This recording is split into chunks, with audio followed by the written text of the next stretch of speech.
आज 18 अप्रैल सन 1982 नाट्य शोध संस्थान का यह परम सौभाग्य है कि पारसी रंगमंच के सुप्रसिद्ध निर्देशक और अभिनेता श्री फिदा हुसैन साहब आज हमारे बीच यहाँ उपस्थित हैं और साथ ही उपस्थित हैं पारसी रंगमंच की सुप्रसिद्ध अभिनेत्री श्रीमती सीता देवी। अब हम उनसे की गई बातचीत रिकॉर्ड कर रहे हैं कि आज इस आयोजन के लिए हम सब यहाँ पर एकत्र हो सके। जैसा कि आप सबको पता है, श्रद्धेय फिदा हुसैन साहब इस आयोजन के लिए विशेष रूप से मुरादाबाद से यहाँ पर पधारे हैं। हम उनके प्रति बड़े कृतज्ञ हैं कि इस उम्र में भी उन्होंने इतनी दूर की यात्रा करने का निर्णय किया, मेरा अनुरोध स्वीकार किया और यहाँ पर रह कर के 10-15 दिन हम लोगों को लाभान्वित करने का अवसर प्रदान कर रहे हैं। गीता प्लीज। और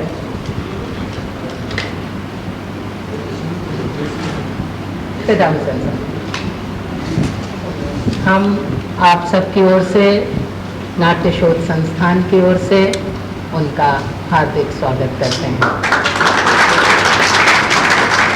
और पारसी रंगमंच की और कलकत्ता के बंगला रंगमंच के सुप्रसिद्ध अभिनेत्री श्रीमती सीता देवी भी हमारे बीच उपस्थित हैं। बरसों उन्होंने, जैसा कि वो कहती हैं, मास्टर जी के साथ काम किया, उन्हीं से शिक्षा प्राप्त की, उन्हीं के अंडर सीखा। हम उनका भी हार्दिक स्वागत करते हैं।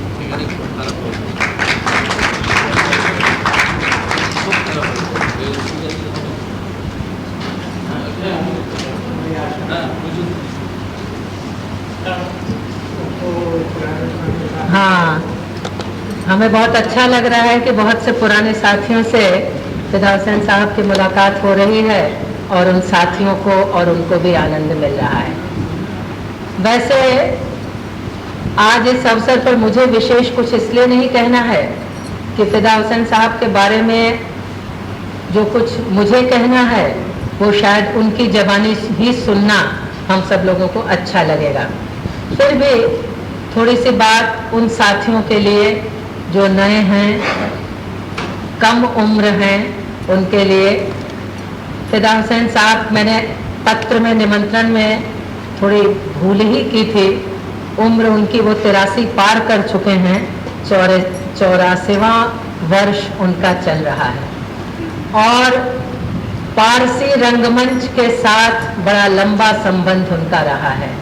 आज पारसी रंगमंच की बात बहुत कुछ हम लोग भूल चुके हैं इस माने में कि वो आज हमारे लिए एक ऐतिहासिक तथ्य होकर के रह गया है।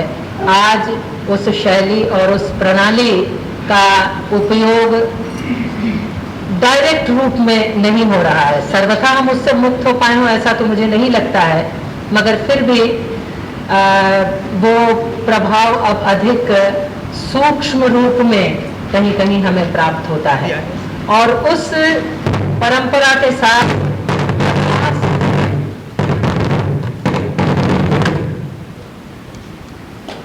50 वर्षों तक जुड़े रहे और आमतौर पर जो प्रोफेशनल और कॉमर्शियल थिएटर के संबंध में और उससे संबद्ध व्यक्तियों के संबंध में जो धारणा होती है उससे बड़े भिन्न व्यक्ति फिदा हुसैन साहब। ये नाटक की लाइन हम लोगों की ऐसी है कि जिसमें आमतौर पर ये मान करके चलते हैं कि बहुत से फ्रीडम हर क्षेत्र में लेना हम लोगों का। तो कोई बात नहीं, जब तक तुम्हारा ठीक हो हम लोग बिना माइक के भी काम कर सकते हैं। तो ऐसे फिदा हुसैन साहब जिनके बारे में ताज्जुब होगा आप लोगों को जान करके कि 2 बार कुछ दिन में चाय पीते हैं और सिगरेट और शराब और कोई भी आदत का तो कोई प्रश्न ही नहीं उठता। खान पान इन सब के संबंध में अत्यंत संयम के साथ वो रहते रहे हैं। संयम और अनुशासन ये 2 बड़ी भारी चीज़ रही हैं और कल जब आपसे बात हो रही थी और आप प्रोफेशनल कंपनियों के अनुशासन की बात कर रहे थे, तो मुझे ये लगा कि शायद आज हम लोग जो एमेचर स्तर पर काम कर रहे हैं, शौकिया स्तर पर काम कर रहे हैं या प्रोफेशनल स्तर पर भी काम कर रहे हैं, उन्हें इस बात को समझने की बड़ी आवश्यकता है कि ये अनुशासन हमारे लिए कितना आवश्यक है। फिदा हुसैन साहब से मैं अनुरोध करती हूँ कि वे अपने बारे में बताएं, कुछ अपने जीवन की घटनाओं के बारे में बताएं, उन महत्वपूर्ण घटनाओं के बारे में बताएं जिन्होंने उनके जीवन को मोड़ दिया, नई दिशा दी, और साथ ही कुछ हम और हमसे जो छोटी उम्र वाले लोग यहाँ हैं, नसीहत देने की बात नहीं मगर अपने अनुभव के आधार पर हमें वो ज़रूर ये बताएं और समझाएं कि हमें क्या करना चाहिए और किस तरह से हमें अपने कार्यक्रम को सारा नियंत्रित करना चाहिए जो हमारे लिए उपयोगी हो और जिससे हम अधिक अच्छा काम कर सकें। फिदा हुसैन साहब।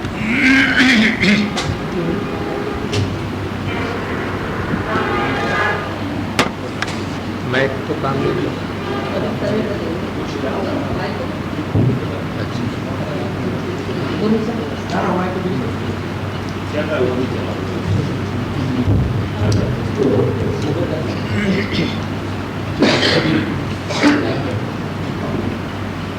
उपस्थित भाइयों, बहनों और बेटियों,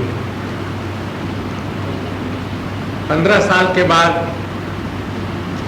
आप लोगों के सामने अपने को पा करके ऐसा अनुभव हो रहा है कि जैसे एक परिवार का आदमी कुछ दिनों के लिए बिछड़ जाता है, किसी कारणवश चला जाता है और फिर काफ़ी दिनों के बाद अपने परिवार के सामने आता है तो उसको कितनी खुशी होती है, उसके मन की क्या हालत होती है।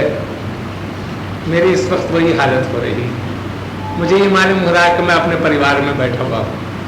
35 साल जहाँ मैंने गुजारे, सन 32 से लेकर के और 67 तक, और सबकी ऐसी कृपा रही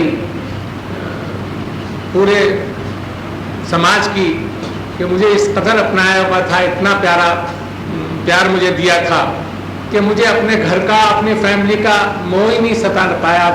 इस मोहब्बत और इस अखलाक और इस अपनाहट ने मुझे 35 साल तक जमा यहाँ रखा और 35 साल के बाद 50 साल चूँकि पूरे हो गए, मैं सन 18 से इस लाइन में आया। 12 साल न्यू अल्फ्रेड कंपनी में रहा, पंडित राधेश्याम जी का शिष्य हूँ, सभी को मैं बता चुका हूँ।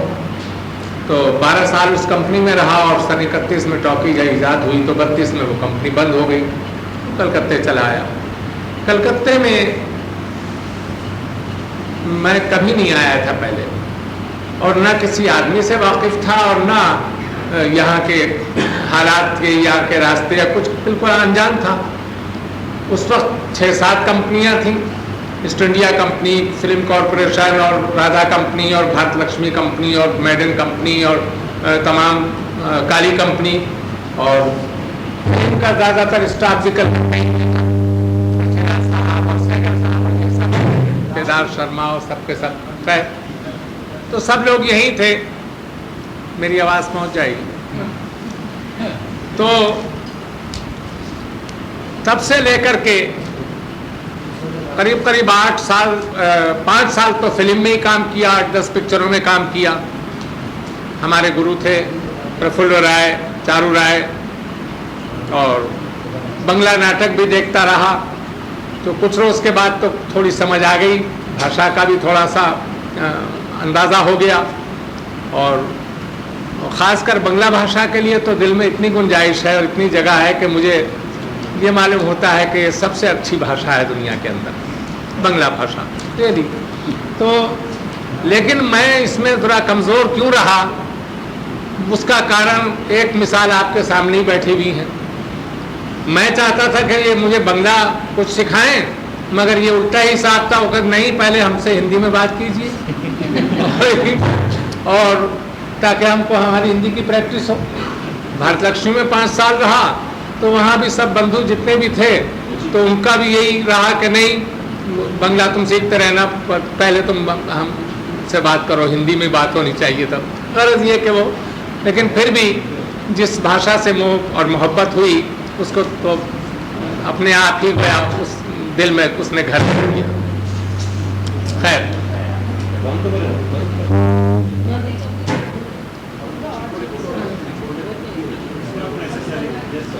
तो अपने विषय में,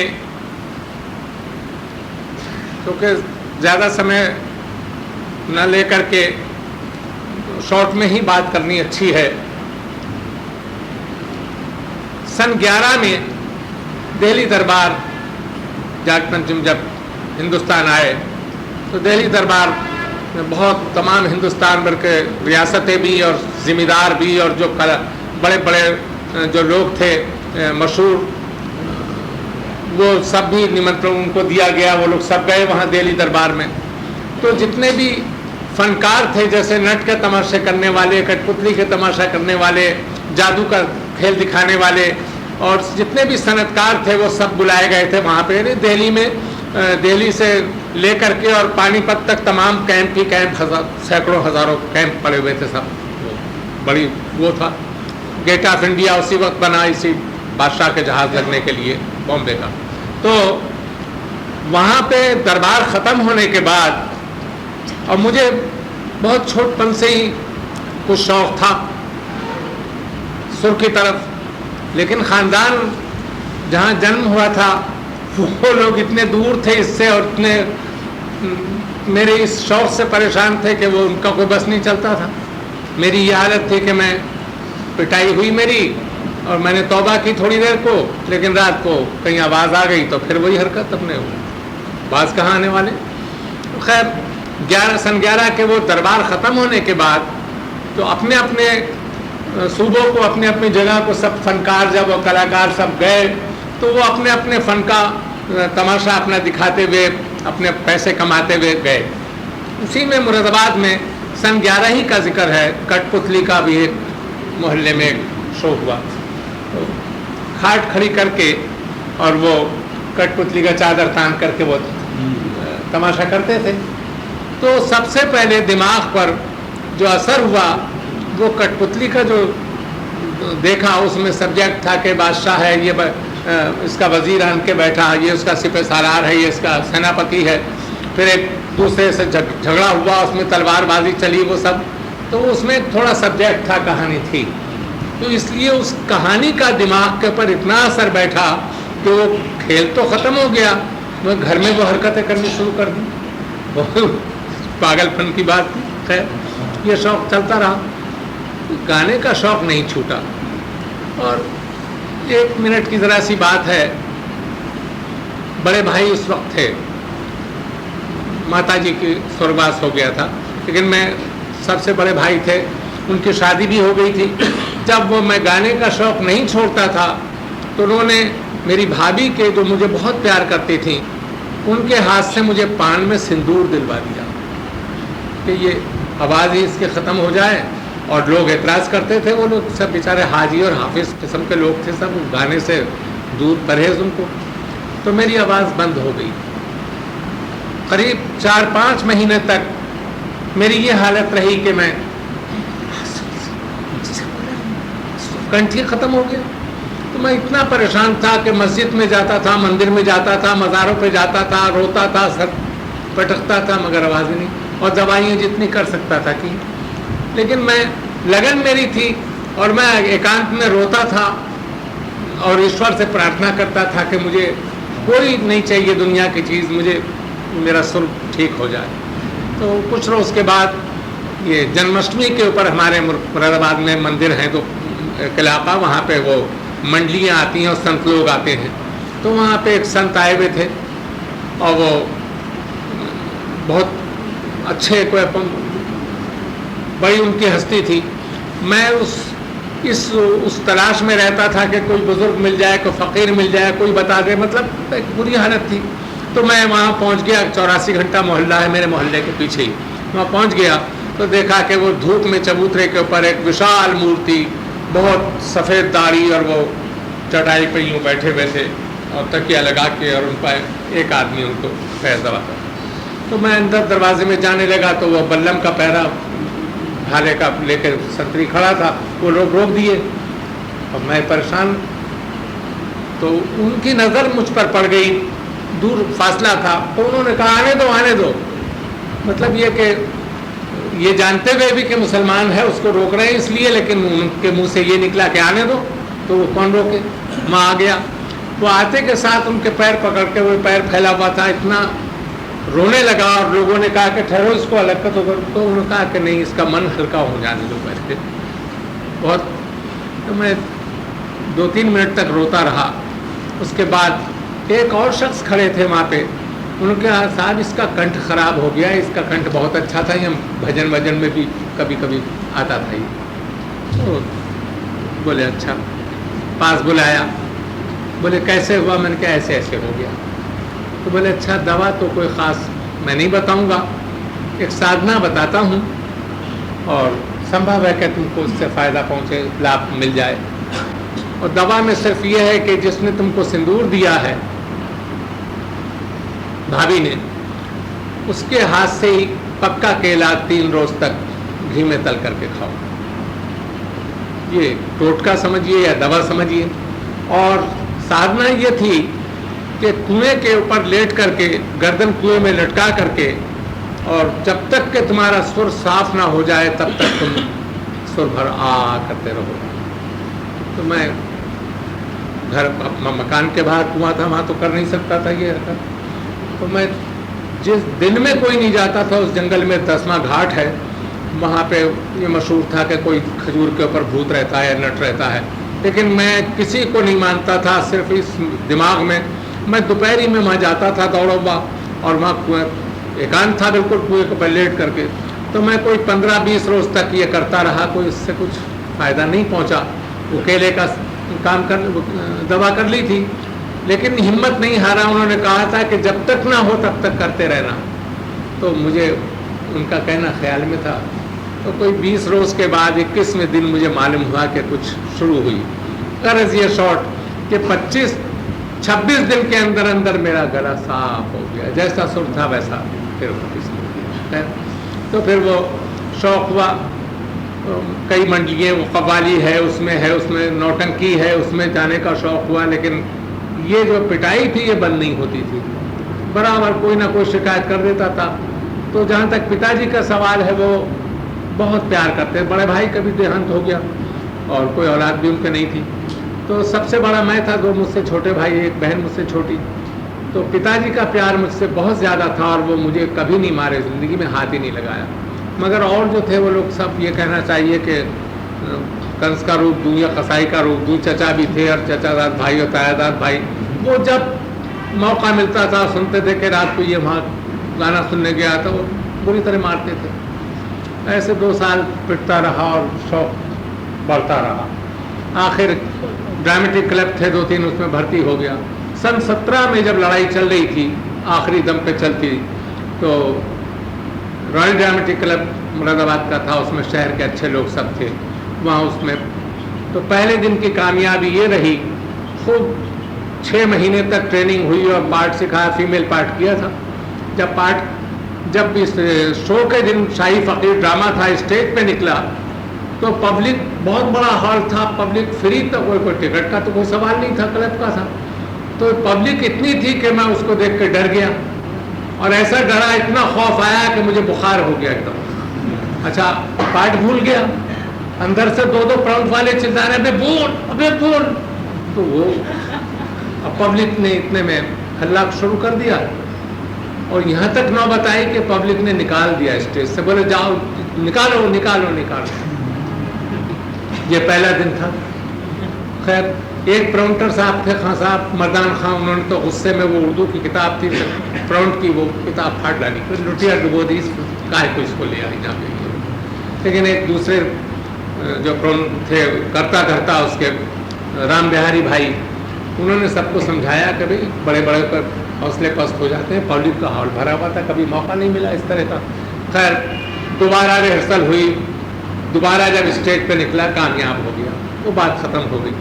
वहाँ से नियर फेड कंपनी दिल्ली में थी, जिसका अभिमन्यु हिंदी नाटक चल रहा था। सन 16 में अभिमन्यु निकला, उसका उद्घाटन मदन मोहन मालवीय जी ने किया उस नाटक का। और ख़ास बात ये थी उस कंपनी में कोई औरत नहीं थी, इसलिए कि उस ज़माने में औरतें भी मिलनी मुश्किल थी, और मिलती थी तो इस पेशे के काम करने वाले ही, तो इसलिए महात्मा गांधी या मोतीलाल नेहरू या गुरु शंकराचार्य या मालवीय जी के जाने का सवाल इस कंपनी में, इसलिए कि सनातन धर्मी खेल हुए और इसमें पाक साफ कंपनी थी इस लिहाज से।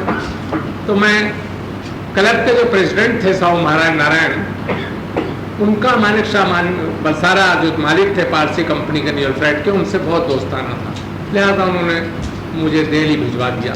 घर से कहे बगैर भाग गया, यहाँ पे वारंट निकलवा दिया अदालत कचहरी में जाकर के सब घर वालों ने। तो मेरठ में पकड़ा गया मैं, कंपनी दिल्ली से मेरठ गई, मेरठ में पकड़ा गया, फादर थे।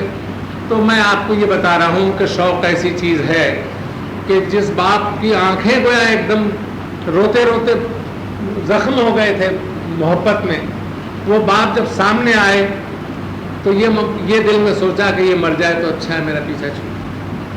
ये मेरी भावना कि मैं थिएटर में ज़रूर काम करूँगा और ये मुझे काम करने नहीं देंगे। खैर मुख्तसर ये कि वो मालिकों ने भी उनको समझाया कि ये ऐसी कंपनी नहीं, ये लड़का बिगड़े नहीं, वो मुख्तसर ये कि उन्होंने इजाज़त दी और कुछ नसीहतें की थी जिस पर मैंने कुछ अमल किया, कुछ हो सका कुछ नहीं हो सका।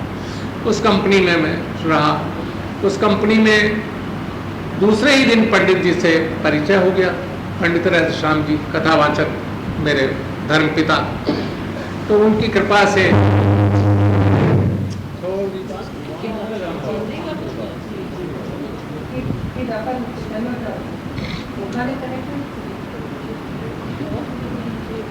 उनकी कृपा से अच्छा, खैर मेरी आवाज़ तो पहुंच रही होगी।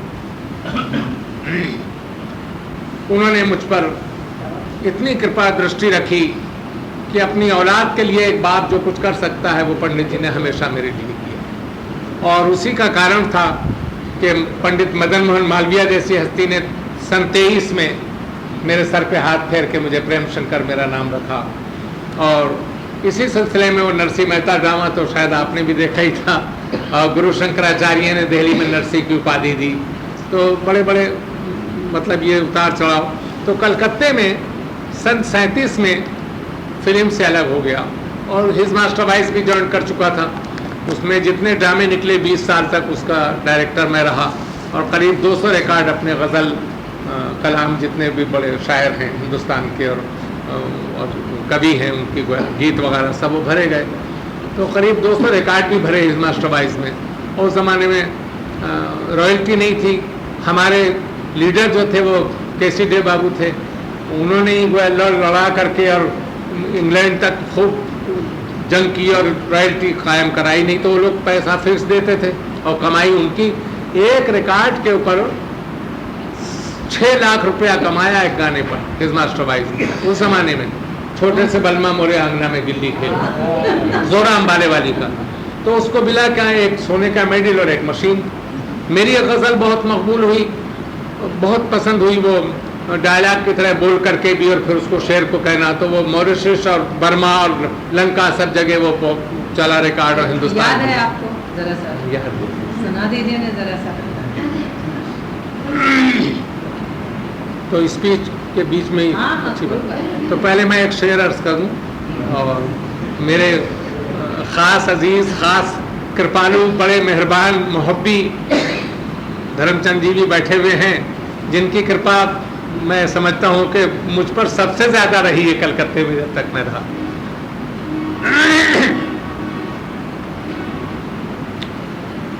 जो आवी ज़र्फ़ है अहले गरज से झुक के मिलते हैं, जो आली ज़र्फ़ है अहले गरज से झुक के मिलते हैं, सुराही खुद निगूं हो करके भर देती है पैमाना, तो गुलशन की फ़कत फूलों से नहीं कांटों से भी ज़ीनत होती की फकत फूलों से नहीं, गुलशन की फकत फूलों से नहीं, कांटों से भी जीनत होती है। और जीने के लिए इस दुनिया में गम की भी जरूरत होती है, जीने के लिए। तो वो गजल की फरमाइश है, वो गजल ये थी, तो उसकी भी जरा सी। भैया तुम लोगों में से कोई जरा सा तबला वबला बजा चाहिए, छोड़िए, फिर वो उलझन रहेगी, कोई हाथ मिला ना मिला। नहीं, ये गजल का रिकॉर्डिंग नहीं था, बल्कि वो प्रहलाद ड्रामा जो हमने किया था उसका, वो प्रहलाद का एक 2 टाइटल एनजी हो गया था, खराब हो गया था, उसको रिपीट करने के लिए गए थे। हमारा टाइम था कोई 1 घंटे का, वो हमने आधे घंटे में दोनों रिकॉर्ड कर लिए। तो मिस्टर दास हमारे ऑफिसर जो थे और सेन साहब, वो दोनों वहाँ स्टूडियो में मौजूद थे दमदम में। तो दास ने कहा कि फिदा हुसैन साहब एक गज़ल दीजिए अपने गोजल देव नायक। तो मैंने क्या, गज़ल कोई फिक्स नहीं, रिहर्सल नहीं। तो खाली हारमोनियम ब्रिजलाल मास्टर गए थे और अमर सिंह जैसल जो सरदार, वो क्लारिनेट के लिए। तो ये 2 आदमी थे और तबले पे जो परमानेंट नौकर थे वो लोग थे।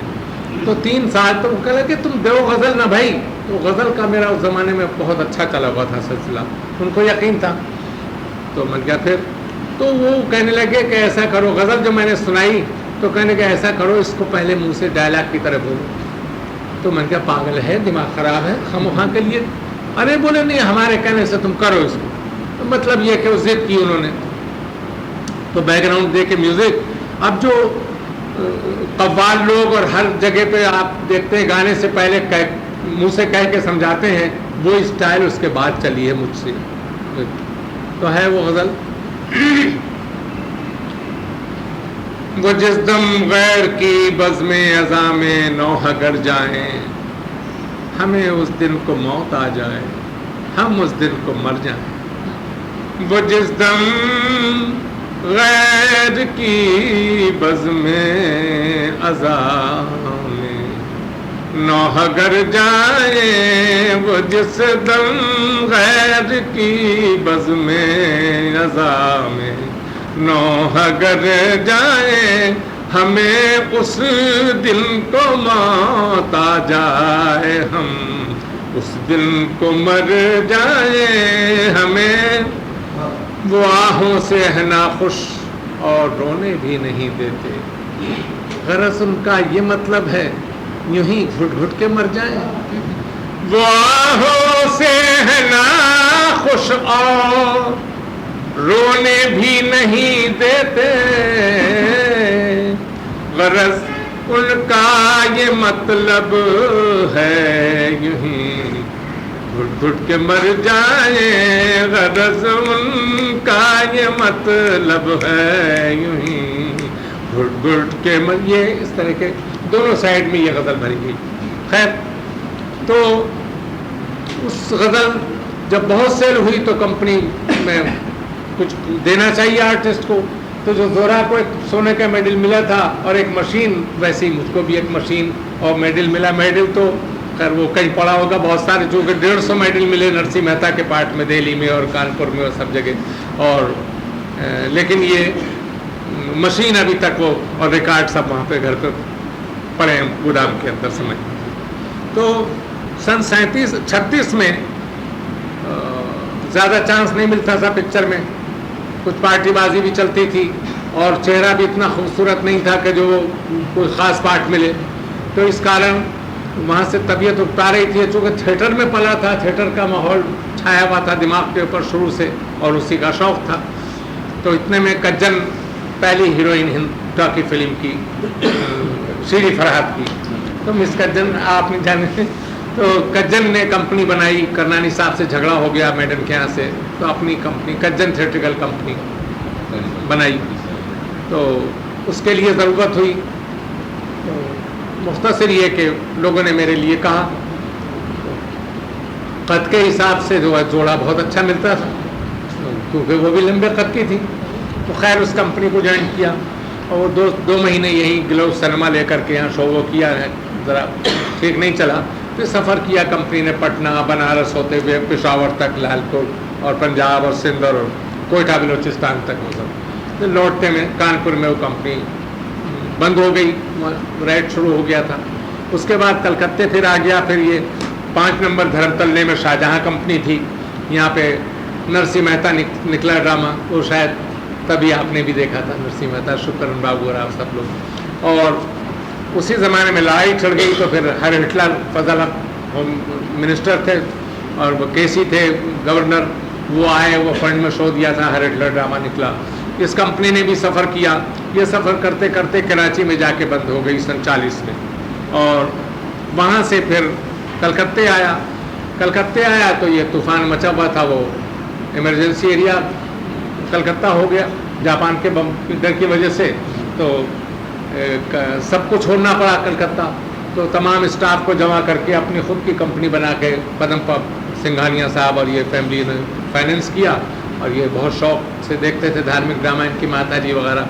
तो कंपनी नरसिंह थिएट्रिकल कंपनी के नाम से कानपुर कंपनी ले गया। 8 महीने वहाँ कंपनी चली खूब शान से, लेकिन वहाँ भी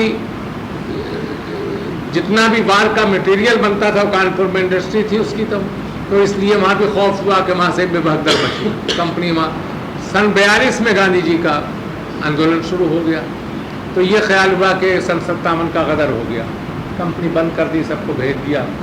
मुरादाबाद गया, दूसरे रोज़ दिल्ली से बुलावा आ गया वो कंपनी में, मिनरवा में। वो 3 साल तक वहाँ रहा दिल्ली में। नरसिंह मेहता 300 नाइट हुआ थे, जुगल किशोर जी भी और उनके गुरु जी भी और गुरु शंकराचार्य, ये सब उसी ज़माने का किस्सा है। करपात्री जी ने यज्ञ किया था जो दिल्ली में। उसके बाद फिर फिल्म में चला गया, जगत नारायण ले गए वहाँ बॉम्बे, लेकिन वहाँ मामला नहीं बैठा। उसके बाद फिर कलकत्ते आ गया। कलकत्ते में फिर वो मतलब हिंदुस्तान थिएटर्स बन गया। तो हिंदुस्तान थिएटर्स जब बना तो उस वक्त सीता देवी, उस कंपनी की स्थापना के वक्त में सीता देवी मिली।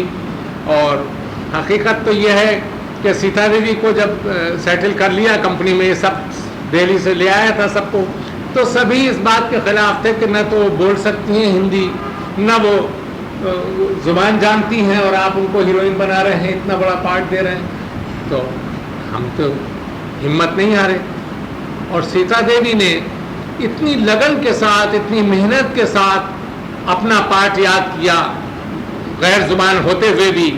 और फिर वो नरसिंह मेहता हुआ, नैनी बाई आपके सामने पेश हुई जब, तो वो आपको मालूम ही है, कहने की मुझे ज़रूरत नहीं, जो कामयाबी मिली।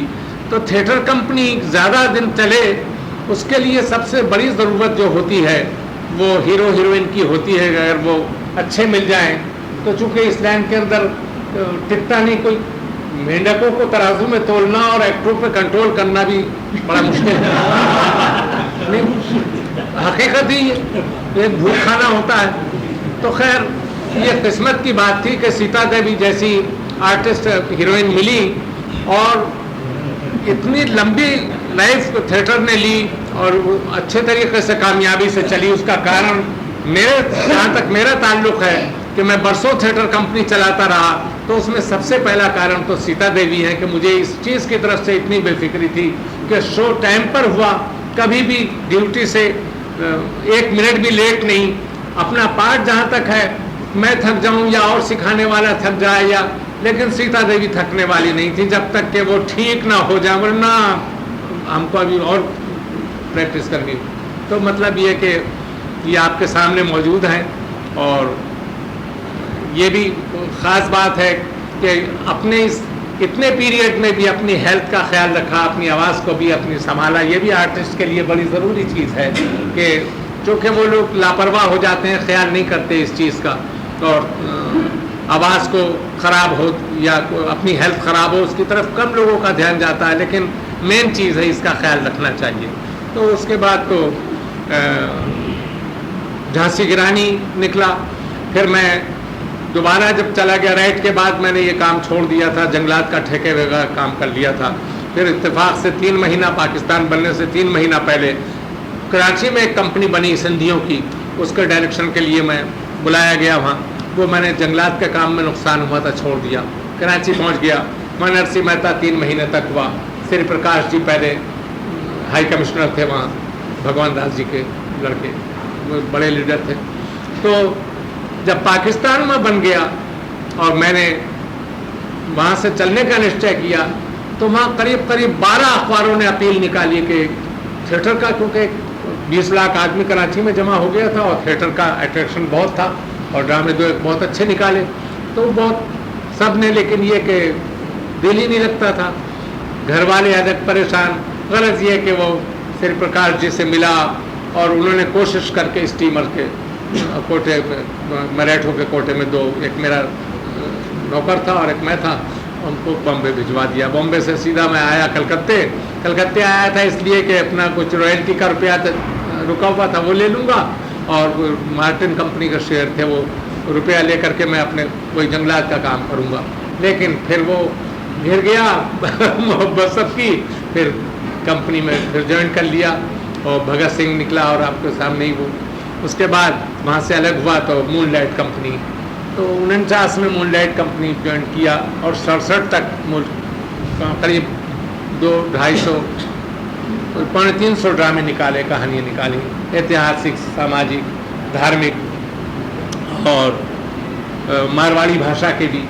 तो 67 में घर वाले भी तंग आ गए, तो 50 साल हो गए पूरे, तो सब मालूम है, सब कुनबा पूरा, सब पोते भी, ग्रैंडसन भी है, लड़के भी है, बहुएं भी, सब लोग यहाँ आ गए और वो धरना दे के बैठ गए कि लेके ही जाना, तो जाना पड़ा। 15 साल के बाद आपके सामने फिर से मौजूद हूँ और आज बहुत ही खुश हूँ। मेरा दिल भर आता है इस मोहब्बत को देख करके और अपने ये मालूम हो रहा है कि मैं अपने परिवार में फिर से वापस आ गया। दो दोहे मैं सुना दूँ अगर आपकी इजाज़त हो।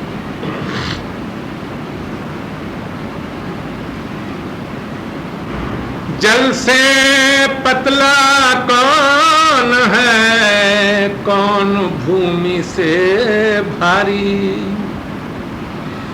जल से पतला कौन है, कौन भूमि से भारी। कौन अग्नि से तेज है के काजल से कारी।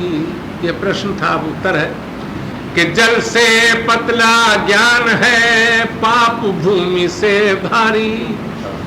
जल से पतला ज्ञान है, पाप भूमि से भारी। और क्रोध अग्नि से तेज है, कलंक काजल से कारी। जल न डुबोवे काठ को, कहो कहाँ की रीत। जल में हर वस्तु डूब जाती है, लेकिन 100 मन का शैतीर नहीं डूबता, लकड़ी जो है ऊपर ही तैरती रहती है। तो प्रश्न है दोहे में कि जल न डुबोवे काठ को, कहो कहाँ की रीत। जल अपनों सींचो जान कर, यही जगत की रीत। तो ताअहदे जवानी थमना दा, ताअहदे जवानी थमना दा। बेवक्त कमर क्यों कसता है, ताअहदे जवानी थमना दा।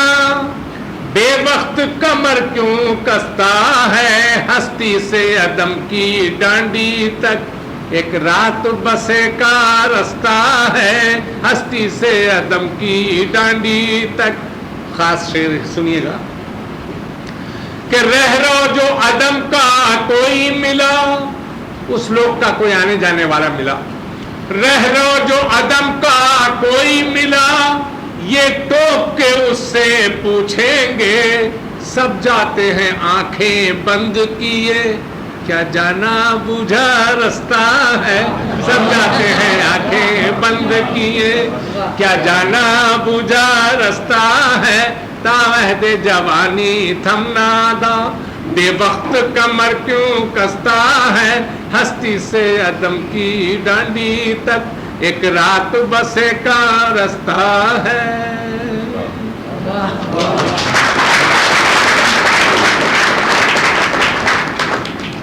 और सुनाइए। जी सुनाता हूँ। एक गजल के कुछ शेर पेश करता हूँ। अब यही रिटायर होने के बाद यही शौक रह गया, कुछ हिंदी की कविता, कुछ उर्दू की शेर और शायरी। इससे तो बात रह नहीं सकता जब तक जिंदा हूँ ये कहाँ छूटेगा। वैसे सामाजिक खिदमत मेरे जिम्मे है। मैं अमन कमेटी का मैं अध्यक्ष हूँ और कौमी एकता का भी अध्यक्ष हूँ। और इस हंगामे के बाद मुरादाबाद में विनोबा भावे जी का मिशन वहाँ गया, मुझे प्रमाण पत्र दिया, मैंने जो खिदमत की उसके लिए। तो सामाजिक खिदमत में लगा हुआ हूँ। 15 साल का यही शौक़ है। और बच्चे जो हैं और ग्रैंडसन वगैरह वो एक्सपोर्ट का काम है उनका, अमेरिका रूस वगैरह सब माल जाता है।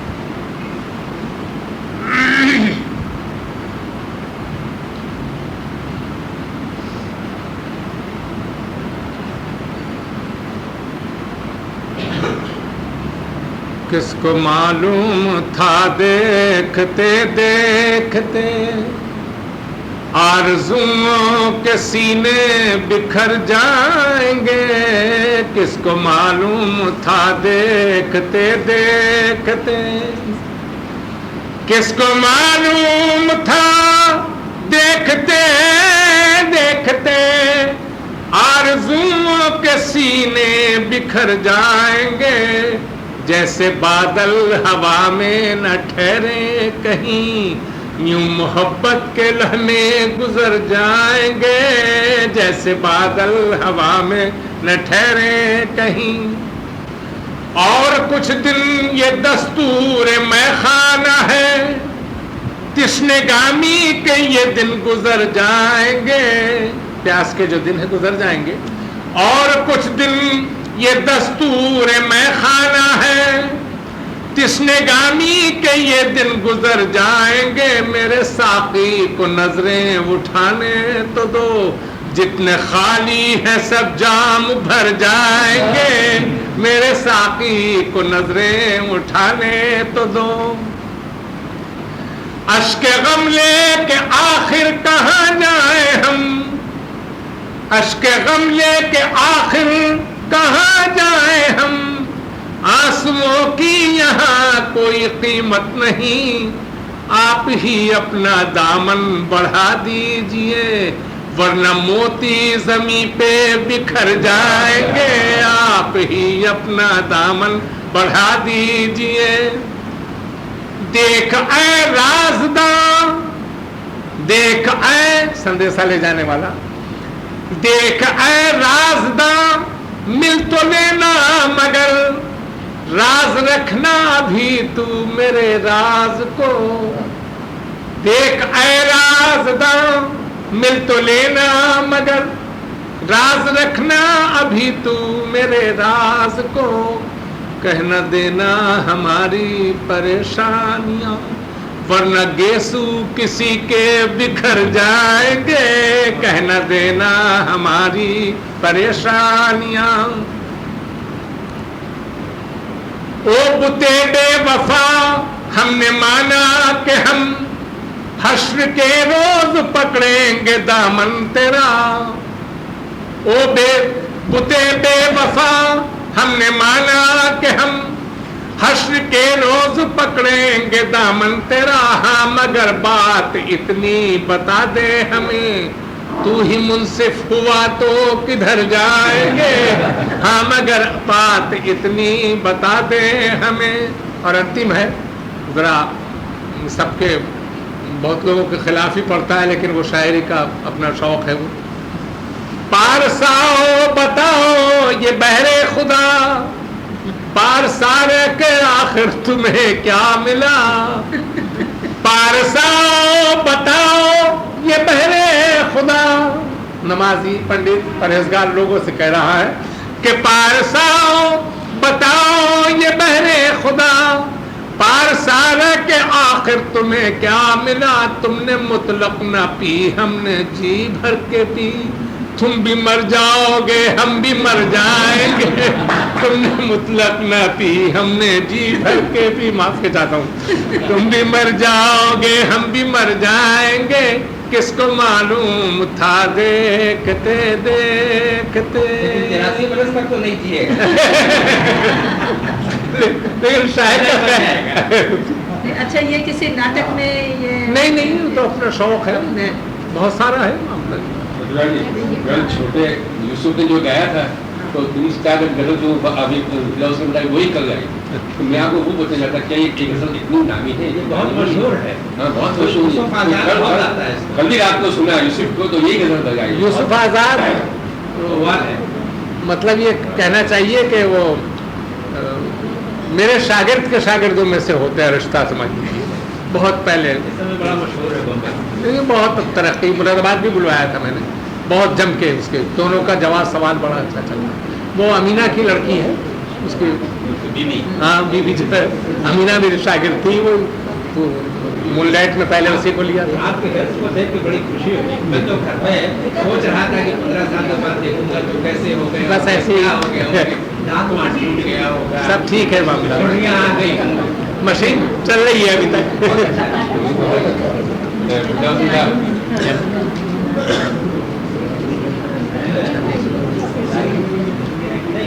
अब देखिए कोई फर्क ही नहीं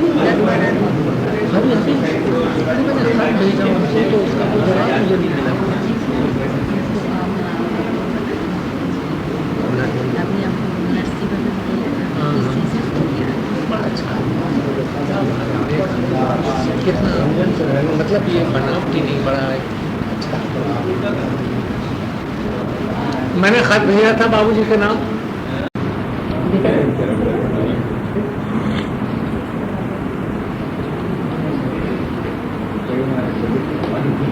कल जब बातचीत हो रही थी फिदा हुसैन साहब से, तो मैंने कहा कि सीता देवी जी भी रहेंगे तो थोड़े से अंश किसी नाटक के आप लोगों को याद हों।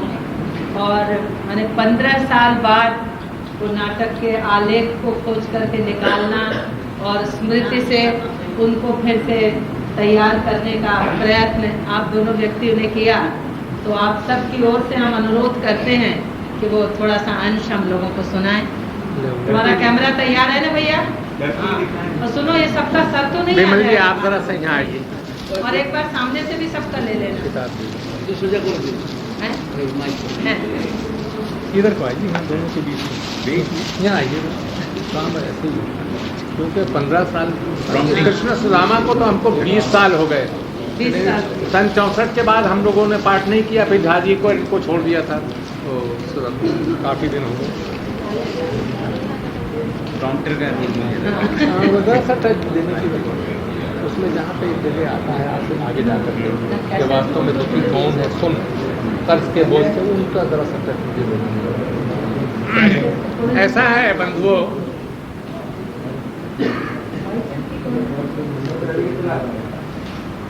कृष्ण सुदामा में जब फाकों की नौबत आ जाती है, खाने को भी नहीं, कपड़ा भी तन पे साबुत नहीं, खैर तो वो तूफान भी और झोंपड़ी भी उड़ने की तैयारी कर रही है।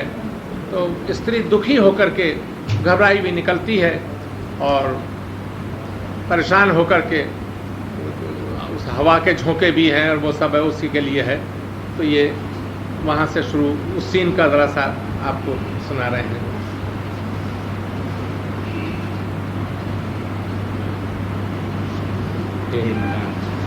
हे मदान मेघ मंडल, उसके बाद हे कठोर नाद बादल, तू बरसने को बरस, लेकिन मेरा घर छोड़कर आज ही रख देगा क्या साड़ी मढ़ैया तोड़कर।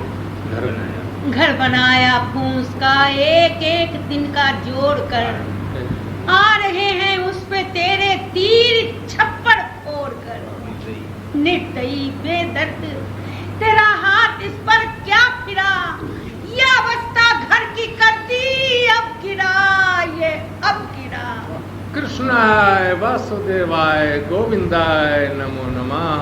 बस कृष्णाय वासुदेवाय। बस बस, इस नमो नमः से ही पेट भर जाएगा क्या? अन्न किस्मत से उतर गए, वस्त्र शरीर से उतर गए, दुनिया दिल से उतर गई, मगर ये नमो नमः ज़बान से नहीं उतरी। जब देखो कृष्णाय नमो नमः, गोविंदाय नमो नमः, वासुदेवाय नमो नमः। देवी प्रभु के नाम से मन होता है शांत, वो धनियों के धनी हैं श्री लक्ष्मीकांत। होंगे तुम्हारे मन से, मुझे तो महा कंगाल मालूम होती। ऐ झूठ मूठी श्रीपति बने हैं जगत भर में, दरिद्र हैं कि घुसे हैं दरिद्र के घर में। दरिद्र? कौन दरिद्र? वो या मैं? दोनों। जैसे मनवा आप हैं वैसे उनके मीत, दोनों मिले समान जब करे परस्पर प्रीत। 3 लोग की जागीर जिसके कब्जे में है वो तो दरिद्र हो नहीं सकता, और मैं भी दरिद्र नहीं हूँ। फिर दरिद्रता किसे कहते हैं? दरिद्रता की 2 मूर्तियां तो प्रत्यक्ष खड़ी हैं, फिर भी पूछते हो कि दरिद्रता किसे कहते हैं? बच्चा कुएं में गिर गया, उसे सर्दी सताती रही और कुछ उड़ा न सकी। इस फटी पुरानी साड़ी से बच्चे को संभालती या इस चलती फिरती लाश पर कफन डाल? तो इससे क्या हुआ? इसमें दुख मानने की कौन सी बात है? इससे बढ़कर और क्या दुख हो सकती? होने लगा निर्वाह हरदम हम जानू भानु कृषाणु से। अब काटते हैं रात दिन हम जानू भानु कृषाणु से। तो इससे क्या हुआ? दरिद्रता की निशानी धर्मीनता नहीं है याचना भयंकर। जगदीश्वर है देखो कोपिनवान शंकर। कृष्णाय वासुदेवाय गोविंदाय नमो नमः। कृष्णाय वासुदेवाय गोविंदाय नमो। नई पुजारन है कल से फाका, मगर भजन बार बार गाए। वही मसल है तुम्हारी स्वामी, वही फिरे और मल्हार गाएं। घर में बैठी बैठी बातें बनाती है, तुझे क्या मालूम? जब किसी के सामने भिक्षा के लिए हाथ फैलाता तो मेरी क्या चिंता हो? मुख बलीन गदगद वचन कंपित तन भयवान। अरे मरने के जो चिन्ह है सो याचक के जान। परंतु दान लेना तो ब्राह्मणों का धर्म है। धर्म है, परंतु कब? जब दानी स्वयं दान दे। यूं दानियों के दरवाजे पर जाकर कुछ दीजिए कुछ दीजिए कहने से तो मौत का आवाहन अच्छा है। यूं तो मैं राजा न्यायपाल के दरबार में गया था, उसने मुझे 5000 अशर्फियों का तोड़ा भी दिया, किंतु अपने लड़के के कुएं में गिरने की वजह से इतना घबराया कि दान का सोना कुएं पर ही भूल आया। अभागे कर्म के मारे कहीं कुछ ले नहीं सकते, अभागे कर्म के मारे कहीं कुछ ले नहीं सकते। हमें राजा तो क्या भगवान भी कुछ दे नहीं सकते। हमारा सारा जीवन एक अंधेरा पाक होता है, जो हम कंचन को छूते हैं तो वो भी खाक होता है। फिर भी पुरुष को पुरुषार्थ की रक्षा करनी चाहिए, और कुछ नहीं तो भिक्षा करनी चाहिए। हाँ, भिक्षा भिक्षा। जहाँ भिक्षा को जाता हूँ वचन और जीव लड़ते हैं। जहाँ भिक्षा को जाता हूँ वचन और जीव लड़ते हैं कि दोनों कंठ में आकर निकलने को झगड़ते हैं। न दोनों में कोई ऐसा, ठीक है, न दोनों में कोई ऐसा कि बहलाने से कुछ बहले। ये कहता है कि मैं पहले, ये कहता है कि मैं पहले। घर का ये हाल है कि रूखे सूखे टुकड़ों का भी काल है। भिक्षा से आपको नफरत है, फिर दुख टले तो कैसे टले? दुख? कैसा दुख? कौन है दुखी? आत्मा की कमजोरी इस कदर सताने लगी कि मुझे दुखी बतलाने लगी। वास्तव में दुखी कौन है? सुन, कर्ज के बोझ से दब जाने वाला, आत्मा के विरुद्ध बातें बनाने वाला, पराधीन जीवन बिताने वाला, खुशामद के लिए दूसरों के आगे सर झुकाने वाला और जरूरत की पूर्ति के लिए दूसरों के आगे हाथ फैलाने वाला। इन 5 की सहायता देवता भी नहीं कर सकते। और ये भी सत्य है। और ये भी सत्य है कि उद्योग, साहस, धैर्य, पराक्रम और यत्न, जहाँ ये 5 होते हैं, देवता उन्हीं की सहायता करते हैं। खा नहीं सकता कोई रोटी का टुकड़ा बेजतन, आ नहीं पड़ता है सोते सिंह के मुंह में हिरन। जब जुबान हिलती है तब मुंह से निकलता है वचन, कुछ नहीं सिक्के का आदर जब ना हो उसका चलन। है तिलों में तेल मगर निकलेगा उद्योग से, सैकड़ों मरते हैं इस तकदीर ही के रोग से। तो तेरे कहने से मिट्टी का शेर बन जाऊं और धनी लोगों के दरवाजे पर जाके कुछ दीजिए कहकर चिल्लाऊं, कौवे की तरह सर पर बिठाऊं? मैं ये तो नहीं कहती कि यहाँ के धनी लोगों के पास जाओ और भिक्षा के लिए हाथ फैलाओ। तो फिर क्या कहना चाहती हो? तीनों लोगों की जागीर जिसके कब्जे में, जो लक्ष्मी के पति हैं, धनियों के धनी हैं, उन्हीं से कुछ मांग कर लाओ। वो समंदर कतराए शबनम नहीं हो जाएगा, अरे एक लोटा नीर देकर कम नहीं हो जाएगा।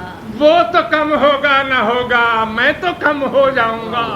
अरे उच्चता घट जाएगी जब सर से खम हो जाऊंगा। झुकना है बुरा भीख को इंसान के आगे, क्या दोष है झुक जाए जो भगवान के आगे। तो मुझे कृष्ण भगवान के पास जाने के लिए कहती है, पर ये भी जानती है राजा गुरु कुल देवता वैद सुमित्र अनाथ, इनके सन्मुख जाइए कभी न खाली हाथ। इसका क्या संकोच है, वो साक्षात भगवान है, तो क्या हमारी हालत से अनजान है। फिर भी एक पड़ोसन थोड़े से चावल मिनस पूछ कर दे गई, अपनी स्थिति के अनुसार अच्छी भेंट होगी वही बांध देती है। और उसके साथ सुदामा को मुश्किल का सामना है, अब जाऊं या न जाऊं। किस्मत से आ पड़े हैं दो कश्तियों में पाऊं, रहने में घर की अनबन, जाने में मानहानि। यूं है कलह कहानी, यूं है गमे निहानी। जिसके नाम प्रताप से पर्वत राई होए, वही देव मंगल करे सदा सहाय हो। अच्छा ठीक है, चलना ही उचित है।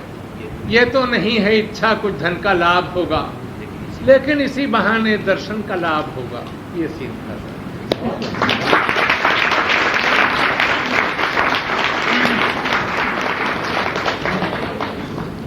इनको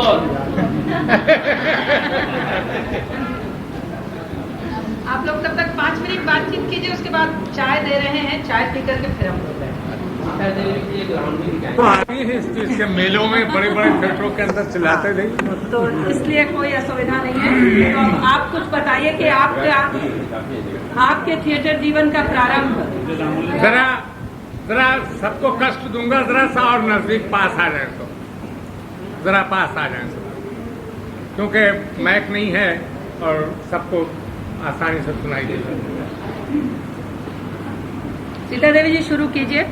आप कब, आपका जन्म तो ढाका में हुआ, आप ढाका से कब, क्यों, कैसे कलकत्ता आई और कैसे थिएटर की ओर आपका झुकाव हुआ। आपने 20 वर्षों तक बंगला और हिंदी रंगमंच दोनों पर काम किया, उसमें आपको क्या कुछ कहीं मूलभूत अंतर दिखलाई पड़ा, आप ये कुछ बताइए। बहुत आप देख रहे हैं, आप सीता देवी जैसे में बहुत घबरा रही थी और मैंने उनसे कहा था कि बहुत ही घरोआ गोष्ठी है, और कल जब कुछ संवाद की बात हुई तो बोली हमको तो कहा था कि बहुत यूं ही घर की तरह बैठ करके बातचीत करेंगे, और अब आप लोग बोल रहे हैं कि संवाद पढ़ना होगा, सुनाना होगा। तो हमें विश्वास है कि उनको इतनी देर की बातचीत में कोई असुविधा नहीं लगी होगी और यही लगा होगा कि आप लोग घर में बैठे हुए बातचीत कर रहे हैं। तो अब आप कुछ अपनी बात कहें। देखिए, पहले मैं माफ़ी चाहती हूँ कि मैं हिंदी बोल नहीं सकती। ऐसा डायलेक्ट तो बहुत बोल चुकी हूँ, मगर शुद्ध भाषा से नहीं बोल। मातृभाषा तो अपना मातृभाषा बांग्ला है, तो इसीलिए मेरा जो बोलने में गलती हो तो आप लोग माफ कर दीजिएगा। वैसे आप चाहें तो बांग्ला में बोल सकती हैं, यहाँ बैठे हुए लोगों को बांग्ला सबको समझ में आएगी। आप यदि बांग्ला में आश्वस्त सभी बोलते पारे। আমি এখানে যখন আসি প্রথম আসতাম এখানে রেকর্ড করতে আসতাম ঢাকা থেকে। আচ্ছা, ঢাকা থেকে যখন আমি রেকর্ড করতে আসতাম তখন মাস্টারজিও আসতেন। ওনার সঙ্গে আমাদের অনেক দিনের জানাশোনা এবং একসঙ্গে আমরা গান টান সব রেকর্ড করে যেতাম। এই তারপরে এই আপনার যখন এই হিন্দুস্তান পাকিস্তান হয় তার 2-3 বছর আগে আমি কলকাতায় আসি। তখন আসি, একটা ফিল্ম কোম্পানি হয়েছিল, সেই ইয়েতে ওই ফিল্মেতে কাজ করার জন্য আমাকে ওরা নিয়ে আসে ওখান থেকে। এখানে এসে আমি ওই ফিল্মে কাজের জন্য ঢুকি। আচ্ছা, তারপরে মাস্টারজি আসেন, উনি ওনার সঙ্গে ওই রেকর্ড আমরা করতে যাই, তখন জানাশোনা হয়। তখন উনি ওই বললেন আমার স্বামীকে যে এরকম আমি একটা থিয়েটার কোম্পানি করব, তাতে সীতা কাজ করবে। তো বলে আমাকে এসে বলল যে এরকম ব্যাপার। আমি তো হিন্দি বলতে পারি না, যা আমি শুনে মুখস্থ করে তবে বলি, আমার তো ভাষা তো হিন্দি নয়। তো মাস্টারজি আমাদের বাড়িতে এলেন, বলে তোমার কোনো চিন্তা নেই, আমি সব শিখিয়ে দেব। আমার প্রথম গুরু হিন্দির ফেদা হোসেন মাস্টারজি, উনি আমাকে সব কিছু শিখিয়েছেন। তখন আমার আরেকজন ছিলেন, আমি তো উর্দু বলতে ভালো পারতাম না, তখন মোহাম্মদ বাবা বলে একজন ছিলেন, উনি আমাকে বাড়িতে 8 जुबानों के माहिर थे, 8 जुबानें जानते। উনি আমাকে বাড়িতে এসে উর্দু হিন্দি সব শেখাতেন। তারপর গুজরাটি ফিল্মে তো কাজ করেছি, তা উড়িয়াতেও আমি কাজ করেছি। আমারও 8 ভাষাতে গান রেকর্ডিং, উর্দুতে, হিন্দিতে, আপনার মারোয়ারি, গুজরাটি, উড়িয়া, বাংলা নাথ এইসব হতো, কাওয়ালি, এইসব আমার রেকর্ডও চলতো, আর আমি এইগুলো শিখেছি মাস্টার দেখে। আচ্ছা, তখন উনি আমাকে শেখাতেন। যখন আমি বলে আপনি যদি আমার সঙ্গে পরিশ্রম করেন তবে আমি করতে পারব, বলে হ্যাঁ আমি করব।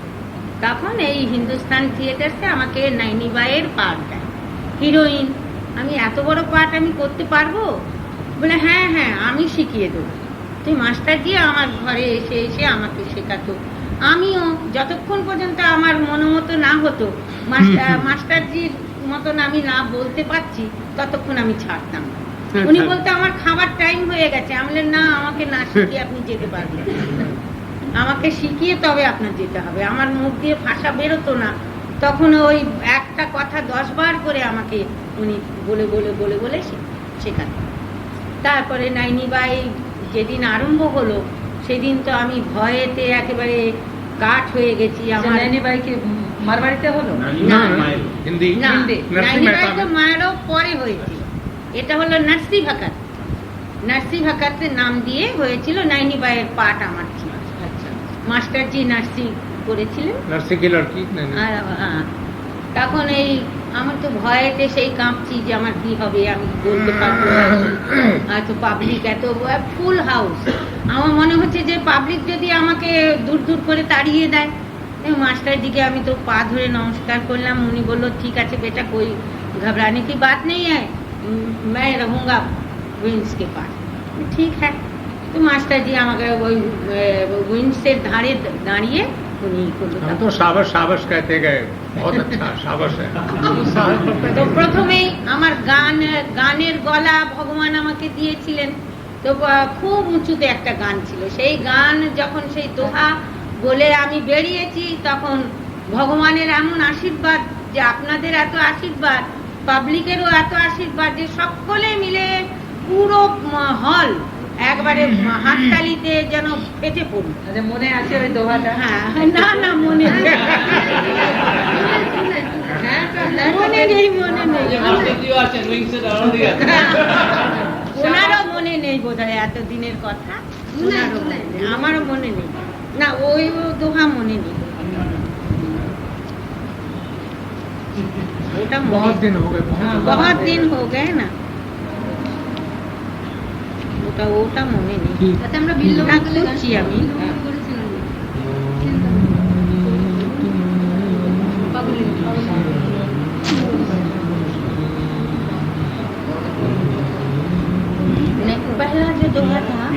मालूम नहीं। पहला कोई बात नहीं, दूसरा यदि मालूम हो तो वही सुना दीजिए। अच्छा ठीक है, बाद में हाँ। यदि आप मोरी टेढ़ वो ये क्या मैं वो कह रहा हूँ है पालू बाद में सुनो भगवान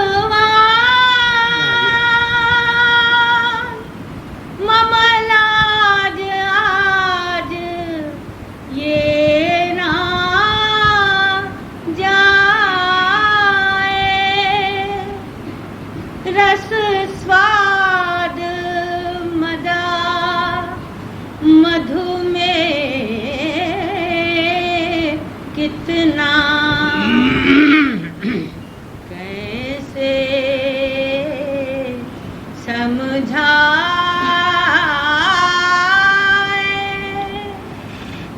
तुम प्राण में हो, तुम ध्यान में हो, तुम प्राण में हो, तुम ध्यान में हो, तुम बस नहीं भूल गई मैं।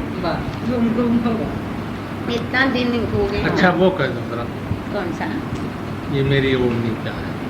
हाँ वो तो भूल गई। सुदामा की वो जब पड़ोसन आती है तो उससे पूछती है कि तो वो बहुत अच्छे डायलॉग है, वहाँ भोजन ही जब नहीं है थाली को थक कहती है कि चावल लेने के लिए कोई थाली टूटे हुए क्या काम, क्या भोजन ही जब नहीं है थाली का थाली काम, का क्या काम है? काम नहीं कर रहा। तो तेरी तो वो कहती साड़ी फैलाती तो फटी हुई, तो तेरी तो साड़ी भी फटी हुई है। तो ये गाना है, ये मेरी ओढ़नी। ये मेरी ओढ़नी क्या है, मेरे दिल का नमूना है। ये मेरी ओढ़नी क्या है, मेरे दिल का नमूना है। बस इतना फर्क है इस चाक से, ये चाक दूना है। दिल में जो बस चाक इतना दूना है इससे। फर्क है इस चाक से, वो चाक दूना है। ये मेरी ओढ़नी क्या है, न ये सीने के काबिल है, न वो सीने के काबिल है, न ये सीने के काबिल है, न वो सीने के काबिल है। न दम इसमें न दम उसमें, न दम इसमें न दम इसमें, इन्हें दुश्वार छूना है। ये मेरी ओढ़नी क्या है, उड़ा दी मुफलिसी के नाखूनों ने धज्जियां इसकी,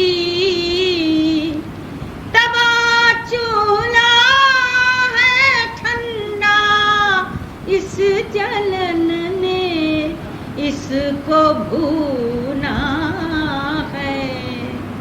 ये मेरी ओढ़नी क्या है, न सुई है न एक सुई, न सीने का ठिकाना है, न सुई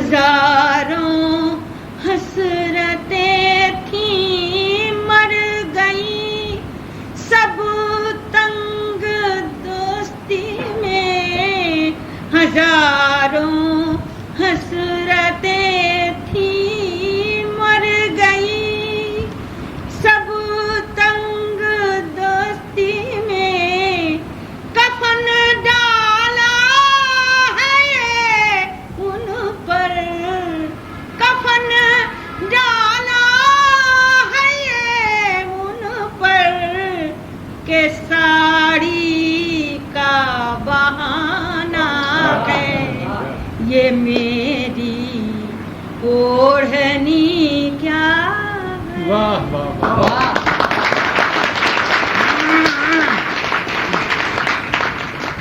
क्या आवाज है और क्या थ्रो है आवाज का। अब कहाँ देख रही हैं आवाज, पहले देखनी थी।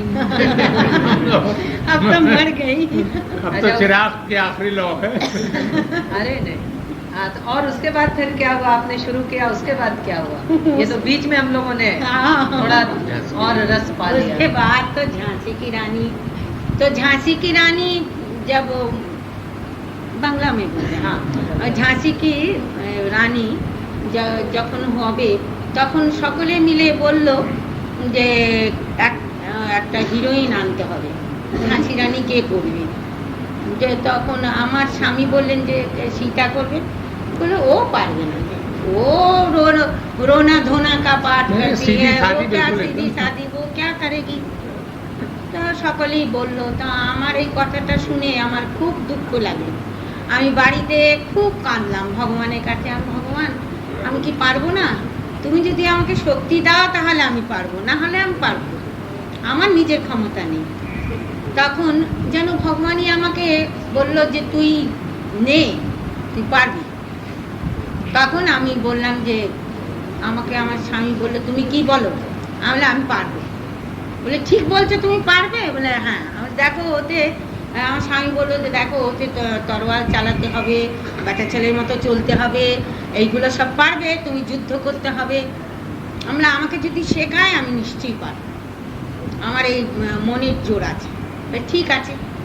তখন এই নয়নরামজি উনি চলে গেছেন, উনি আমার সেকেন্ড গুরু। উনি তো আগে আমাকে এনেছেন, উনি আমার প্রথম গুরু, আর সেকেন্ড গুরু নয়নরামজি। উনি আমাকে বললেন ঠিক আছে আমি বাড়িতে গিয়ে ওকে শেখাবো। তো বাড়িতে এসে আমাকে সেই জুতো পরিয়ে চলা শেখাতো ব্যাটা ছেলের মতো। তারপর তরোয়াল চালাতে পারতুম না, এখনো এই যে জায়গাগুলো একটু শক্ত হয়ে আছে এইগুলো, মানে ওই তরোয়াল নিয়ে 24 ঘন্টা খালি ওই তরোয়াল। बहुत शो हुए उसके ड्रामे के लिए, बहुत अच्छा। কেন আমি তো কিছুই জানি না, আর আমি তখন অল্প বয়স, আমার সেই 24 ঘন্টা খালি ওই তরোয়াল নিয়ে ঘোরাচ্ছি। ঝাঁসি কি রানী বাড়িতে তরোয়াল চালাচ্ছে? হ্যাঁ, সেই সর্বদাই ওই করছি, আর ওই মচ করে জুতো পায়ে দিয়ে ব্যাটা ছেলের মতো চলছি। বা আমার স্বামী বলছে হচ্ছে না, পা ছোট হয়ে যাচ্ছে, আবার সেই বড় বড় করে পা ফেলে দিল। মানে আমার খাওয়া দাওয়া সব উঠে গেছিল। ওই রাত্রিরে শুয়ে আমি ওই ঝাঁসি রানীর ডায়লগ বলতাম আর ওই স্বপ্ন দেখতাম। তারপরে সেই তখন সকলেই বলতো এর দ্বারা হবে না, এর দ্বারা হবে না, সকলেই খালি এক মুখ বাক্যে সকলে বলতো যে হবে। এইরকম করতে করতে ওই স্টেজও রিহার্সেল হতো। তখন ওই প্রথম আমি চলতে লজ্জাও করতাম, আমি তো এরকম করিনি। তারপরে করতে তা 1 মাস সমানে রিহার্সেল চলল। তা সেই যখন আমাদের 15ই আগস্ট আমাদের সেই ঝাঁসি রানী, 15 अगस्त मैंने सन 47 में जब ये आज़ाद हुआ मुल्क, उसका वो तभी उसका उस दिन হ্যাঁ ঝাঁসি রানী। তো সেই সকালে আমি যখন ইয়ে করি সব ড্রেস সে বেটা ছেলের মতো ড্রেস, बख्तरी तमाम ड्रेस लोहे का तमाम बना हुआ था।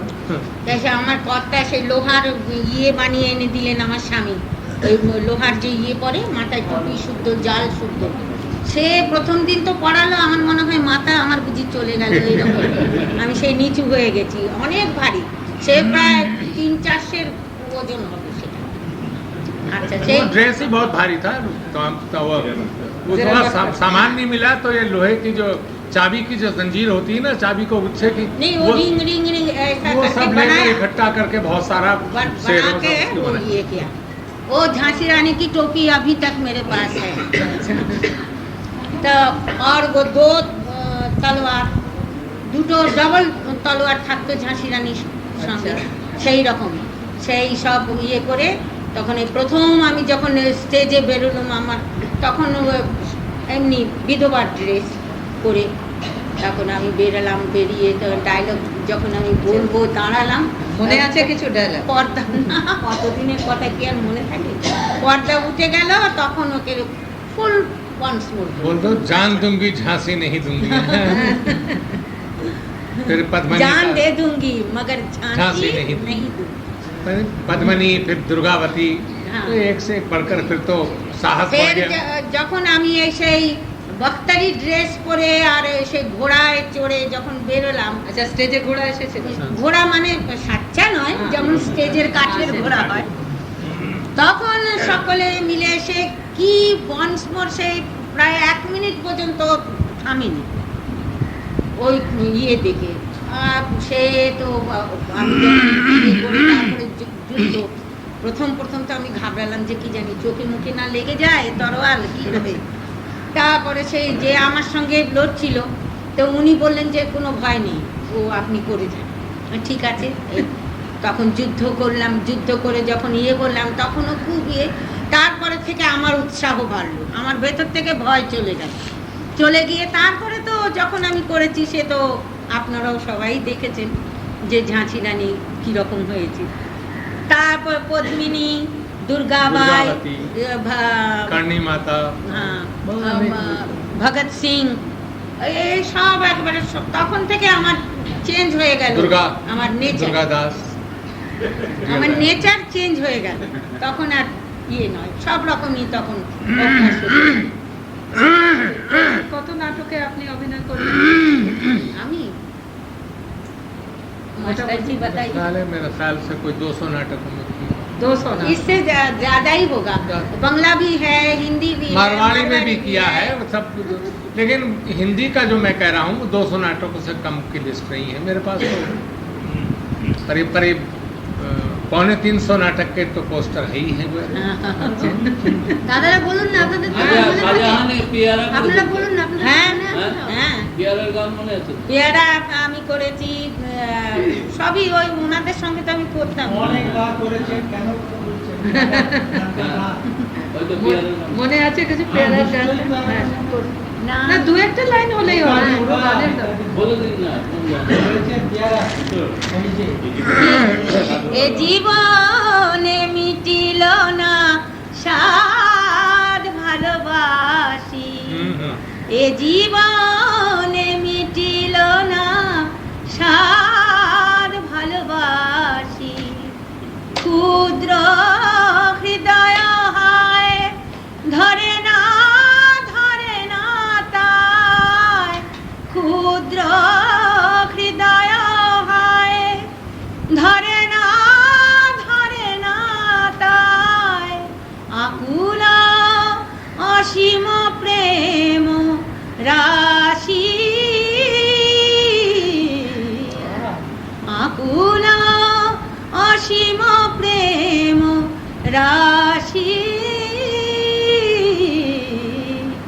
এ জীবনে পুরিল না সাদ ভালোবাসি, তোমার হৃদয় খানি আমার হৃদয়ে আনি, রাখি না কেন যত কাছে, যুগল হৃদয় মাঝে হৃদয় মরণ কাঁদে, যুগল হৃদয় মাঝে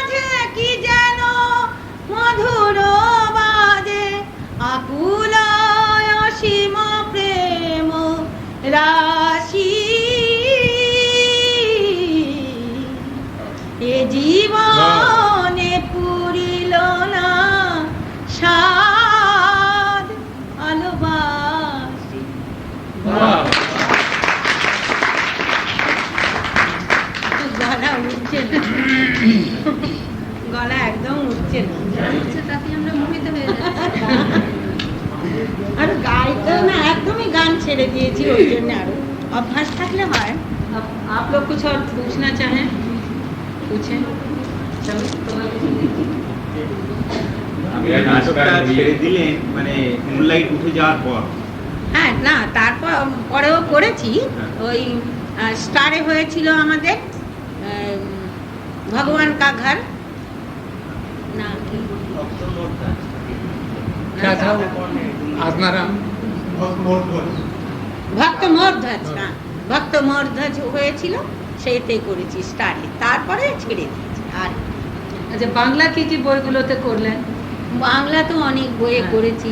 না কয়েকটা নাম? কাশীনাথ হয়েছে, চরিত্রহীন হয়েছে, শাহজাহান, আপনার সিরাজউদ্দৌলা, তারপরে বিল্লমঙ্গল, প্রফুল্ল, বিল্লমঙ্গলের গান হ্যাঁ সরস্বতী চিন্তামণি আর উনি পাগলিনী পাগলিনী এটা আমি দেখি মনে আছে কি এত ভুলে যাব। এটা ঠিক আছে ভুলে ও গেলে মা কেমন মা কে জানে, কেমন মা কে জানে, মামা বলে ডাকছি কত বাজে নামা তোর প্রাণে, কেমন মা কে জানে, পাশানি পাশানের মেয়ে দেখে না কো একবার চেয়ে, পাশানি পাশানের মেয়ে দেখে না কো একবার চেয়ে, পেতনি নিয়ে ঘুরে ঘুরে বেড়ায় সে শ্মশানে, কেমন মা কে জানে,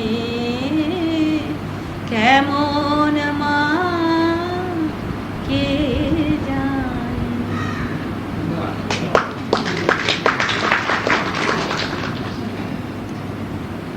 আচ্ছা আপনি তো বাংলা আর হিন্দি দুটো থিয়েটারে করলেন, দুটোই প্রফেশনাল থিয়েটার, তাতে কোনো কি আপনার তফাৎ মনে হলো? ও অ্যাক্টিং স্টাইল কিংবা অডিয়েন্সের রিঅ্যাকশনটা নিশ্চয়ই কি মনে হলো বলুন? আমাদের হিন্দির একরকম স্টাইল, বাংলার আরেক রকম স্টাইল। আচ্ছা কি তখন নিজের মোটিভ নিজে ঘুরিয়ে নিতে হতো, কেন বাংলাতে তো আমাদের অত জোরে কথা বলতে হয় না, অত জোরে কিছুই না, আর খুব Natural बहुत ज़्यादा। ন্যাচারাল ভাবে কথা বলতে হয় না, তবে পাঠ করতে হয়। আর হিন্দিতে তো তা নয়, হিন্দিতে আপনার জোরে বলতে হবে। नहीं हमारा तो खाना भी अलग है, हम पापड़ और वो आमरस इसलिए वो ड्रामे में भी फर्क होना ही चाहिए। पापड़ में भी आवाज होती आवाज नहीं, यानी वो समझ लीजिए कि आवाज में रस नहीं। अमीना खातून जब उसको हीरोइन बनाया पहले पूरन भगत में, तो आवाज उसकी बड़ी लंबी चौड़ी थी और भाई लोग खुश हो जाते थे बड़े बड़ा के आवाज एक सांस में कवे इस तरह तो मतलब कदरदान लोग। नहीं अच्छा एक बात बताइए, तो ये क्या कारण था कि मैंने हिंदी कमर्शियल थिएटर में इतनी तेज आवाज का इस्तेमाल क्यों किया जा रहा था? वैसे तो मंच पर हो रहा था, ऑडिटोरियम में 800-1000 आदमियों के एक बात है, जो हिंदी आजकल जो नाटक होते हैं वो सोशल नाटक, तो सोशल में इतना चिल्लाने के दरकार नहीं। हिंदी में भी सोशल में ज्यादा चिल्लाना नहीं पड़ता, और जो आप सामाजिक बोलिए, हिस्ट्रिकल बोलिए, उसमें तो चिल्लाना पड़ता है। नहीं तो बंगला में भी तो हिस्टोरिकल होते थे। हाँ। तो बंगला हिस्टोरिकल में चिल्लाना नहीं पड़ता था, नहीं, हिंदी में उसमें क्यों चिल्लाना पड़ता है थोड़ा सा। आप मर्द लोग जो हैं वो थोड़ा सा जोर बोलते हैं। सबसे बड़ी बात तो औरत ये लोग है, सबसे बड़ी बात तो ये है कि बंगला में नाटक चल रहा है, एक सुई भी अगर कील भी नीचे गिरे तो उसकी आवाज आ जाएगी, इतनी क्वाइट, इतनी पब्लिक। सन्नाटा। और मैं तो वो जमाना देखा है, माटीर घर, कंकारवतीर घाट और वो रक्तेर डाक दुर्गा बाबू का वो करंट तो शायद मैं ज़िंदगी में कभी कोई देखने को नहीं मिल रहा। दुर्गा बाबू में जो करंट था स्टेज के ऊपर काम करने का, जिन लोगों ने देखा होगा पहले कभी, है क्या करंट था कोई। छवि बाबू भी करते हैं उदय, छवि बाबू का आपका धरती पान्ना में गहरा था। जब वो উনি যখন বেরোতো ধাত্রী পান্নায় প্রথমই উদয় হয়ে, সেই সময় কি রকম জোরে বলতো, তার মানে যতটুকু দরকার সেই রকম। আমাদের হিন্দিতে একটু বেশি চিৎকার, কারণ পাবলিকও একটু কম কথা বলতে থাকে, কম চুপ থাকে, কম। ওই জন্য আমাদের ওনাদের শোনাবার জন্য, আমাদের ওনাদের অ্যাট্রাকশনটা আমাদের দিকে আনবার জন্য আমাদের বেশি করে জোর করে বলতে হবে। আরও তো একটা কথা হলো, এই যে আপনি ছেলে আর মেয়েদের কথা বললেন, যে হিন্দিতে তো হলো রানী ঝাঁসি বাই, পদ্মাবতী, দুর্গাবতী, আর বাংলাতে হলো আলমগীর আর শাহজাহান আর চন্দ্রগুপ্ত। তো ওখানে মানে পুরুষ প্রধান, ওখানে পুরুষ হিরোরা প্রধান, আর এখানে এই যে এখানে মেয়েরাও প্রধান আছে, পুরুষেরও প্রধান আছে, আর ওখানে বেশিরভাগই বাংলাতে। कहीं कहीं तो बोलना पड़ता। निर्मल बाबू का तो डायलॉग का डिलीवरी आपको मालूम ही है कि वो पूरी स्पीच में चुन करके एकदम शब्दों को नहीं, मिशोर कुमारी जगह करना, वहाँ पब्लिक को झंझोड़ देता था एकदम। মিশর কুমারী যখন হতো তখন নির্মলেন্দু লাহিড়ী আর আপনার অহিন্দ চৌধুরী, এই দুজন যেন বাঘেতে সিংহেতে লড়াই হচ্ছে। वो है যখন ওনাদের ওই ইয়ে বাঁচছে, যখন ওই মেয়েকে তেলের কড়াতে দিচ্ছে, তখন সেই জায়গাটা যেমন বাঘের সিংহের লড়াই, बिल्कुल ऐसे দুজনই সেই রকম, दोनों। কিন্তু মেয়েদের ওরকম। वो चाणक्य का उनका पार्ट देखा होगा जिसने भी, निर्मल बाबू का, वो चाणक्य का जो सीन होते थे। अच्छा, आलमगीर, नादिर शाह और तब अच्छा झांसी की रानी के लिए हम लोग पहुंच गए गुरुदेव शिशिर बाबू के पास के, चलिए आप ड्रामा देखिए। तो बोले कि झांसी की रानी कौन बनेगा? सीता देवी बनी। सीता झांसी रानी? आश्चर्य कहने कि कैसे होगा, वो लड़की ऐसी तो नहीं है। तो खैर ड्रामा देखने को लाए, तो अंदर आन के बोले को क्या किया, एकदम हमारे ख्याल में भी नहीं था कि तुम झांसी की रानी बनोगी।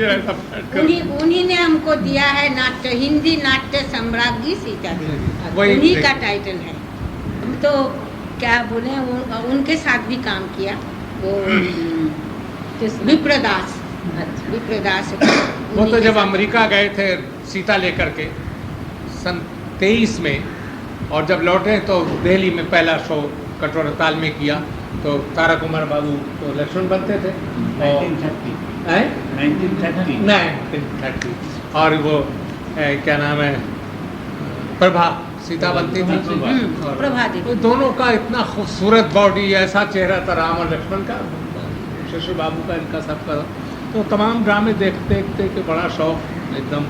तो मेरठ की नौचंदी जो एग्जीबिशन, मुजफ्फरनगर, मुरादाबाद, बुलंदशहर, सहारनपुर, तो वो तो 110 फीट का लंबा हॉल होता है। और पब्लिक कौन सी आती जानते हैं? जो कभी कोई साल भर में उनको चांस मिलता था देखने का, ड्रामा देखने का, देहातों की पब्लिक सब। आगे 5 रुपए में तो सब शहर के लोग बड़े बड़े, लेकिन पीछे जो क्लास हैं 2-3 उसमें सब देहाती। तो वो तो जब तक कोई उनके कान पे जाके जू न रेंगे, तो उनमें जैसे मेरे जैसा भी एक कोई था कि जब मेरा सीन आता था तो पब्लिक शांत हो जाती, क्योंकि मैं बहुत ज़ोर से बोलता हुआ आता था। तो उनके कान को बहुत दूर पड़ता जाके 8 आने का क्लास। अब स्टेज से 110 फुट लंबा हो, इतना दूर आवाज़, माइक्रोफोन नहीं, बिजली, हर शहर में बिजली भी नहीं थी, इंजन साथ रखने पड़ते थे। तो बड़ा अजीब ज़माना था। अब वो लाइट कैसे करते थे बिना बिजली? नहीं, इंजन साथ रखते थे पारसी कंपनियों के, और वैसे गैस बत्ती चलती थी। तो वो पर बदल गया। अब वो एक ज़माना तो वो था कि जब बिहार के अंदर राजा इंदर सभा में राजा इंदर आन करके बैठा इस तख्त के ऊपर, तो उसकी आरती उतारी गई। वो आरती पब्लिक में गई तो टिकट तो बिका था 500 रुपए का, और आरती में 700 रुपये आ गया। ऐसे लोग ये रियली। अच्छा, लाहौर, पेशावर में और लाहौर में एक अभिमन्यु कृष्ण अवतार, इसमें कृष्ण का पाठ पहले में ड्रामा में वो जो कृष्ण दिखाए, वह कृष्ण का भजन करें तो पैसा रुपया फेंके। सिंध में तो रुपया फेंकता है। अच्छा, मिठाई औरतें लेकर आती थी, 20-20 सेर मिठाई चढ़ गई है कृष्ण के पैरों पर, पूरी कंपनी मिठाई खा ली। श्रद्धा थी उनके दिल में, वो ऐसा था। कुछ संवाद आप लोग और हाँ, मैं सुनाता हूँ। सुनाएं, हाँ, सुनाइए। वैसे तो आपसे बातें भी सुनने का मोह बहुत होता है, मगर ऐसा है, एक डायलॉग है आगाशर काश्मीरी का, सीता वनवास का। लक्ष्मण अपनी स्त्री उर्मिला से बात कर रहे हैं, तो वहाँ एक उपमा के हिसाब से कालिदास का तो सबसे बड़ा नंबर रहा, लेकिन उसकी नकल करने वालों ने भी कि आगाशर इस मामले में बहुत आगे थे। वो कहते हैं कि प्रिय, लोहा एक जड़ वस्तु है। प्रिय, लोहा एक जड़ वस्तु है, वही जड़ वस्तु आग में तपकर, घन से कुटकर, यंत्र में खिंचकर जब तार की शक्ल इख्तियार करती है तो उसमें कितने मधुर सुर पैदा हो जाते हैं। ये डायलॉग, एक सीन है,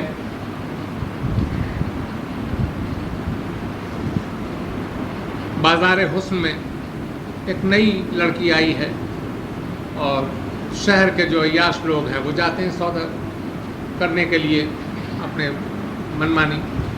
तो वो बनी सजी हुई खड़ी है, रूपचंद जो शहर का सबसे बड़ा रईस है वो जाता है, उससे जाके कहता है कि देवी, बिच्छू डंक से, सांप फन से, सिपाही तलवार से, शिकारी निशाने से फतह पाता है, लेकिन मैं तुम्हारे बाले खाने से अपनी कोठी तक रुपए की सड़क बनवा दूंगा, उस पर ले जाऊंगा तुम्हें, चलोगी मेरे साथ?